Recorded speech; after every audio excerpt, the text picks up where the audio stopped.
Nous arrivons à la fin de notre série de vidéos sur la science et la foi. Que pouvons-nous donc conclure?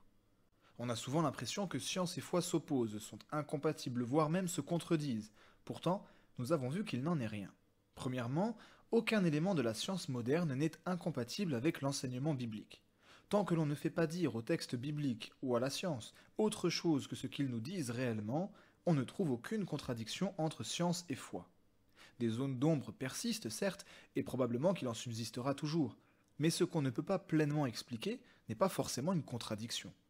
La démarche de foi et la démarche scientifique ne sont pas les mêmes, mais nous avons pu voir qu'elles se complètent plus qu'elles ne s'opposent. La différence ne signifie pas l'incompatibilité. Il n'y a donc à ce jour aucune raison d'opposer la science et la foi chrétienne. Deuxièmement, la démarche scientifique s'inscrit pleinement dans la démarche de foi. Comme nous avons pu le voir, faire de la science dans un monde créé et ordonné par un esprit sage et tout-puissant fait parfaitement sens. Si la foi chrétienne est vraie, alors le monde est le fruit d'une intelligence infinie qui a voulu ce monde ordonné afin que ces créatures, à qui elle a donné une part de son intelligence, puissent y apprécier la vie et honorer la grandeur de sa sagesse en sondant les mystères de sa création. Faire de la science dans un monde créé par Dieu est donc non seulement possible, sensé, mais surtout c'est une bonne chose, une chose que Dieu lui-même nous invite à faire. Enfin, nous terminerons avec un argument rendu célèbre par le philosophe américain Alvin Plantinga, qui tend à démontrer que la science pourrait en fait être incompatible avec la non-existence de Dieu. Plantinga explique que la science n'est possible que si nos facultés cognitives, comme la mémoire, la perception ou l'induction par exemple, sont fiables.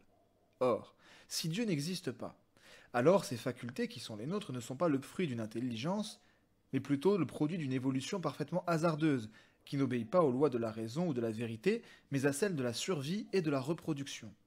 La question de la fiabilité de ces capacités se pose donc. Plantinga pose alors cette question: ferait-on confiance au raisonnement scientifique d'un singe? Si Dieu n'existe pas, tout ce que l'on tient pour vérité scientifique ne peut donc plus prétendre aucunement au statut de vérité, ni même de scientifique.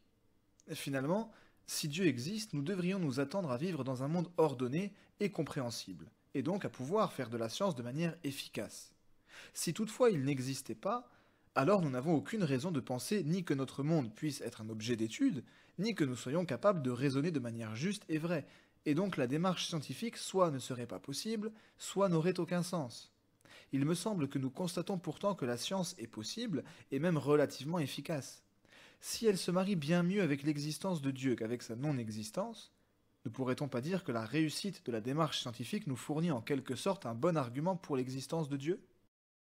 C'était Curious, j'espère que cette vidéo vous a plu, n'hésitez pas à me faire part de vos remarques et questions dans les commentaires ou par mail, pensez aussi à aimer la vidéo et à vous abonner pour soutenir la chaîne et être tenu informé de ses nouveautés. À la semaine prochaine.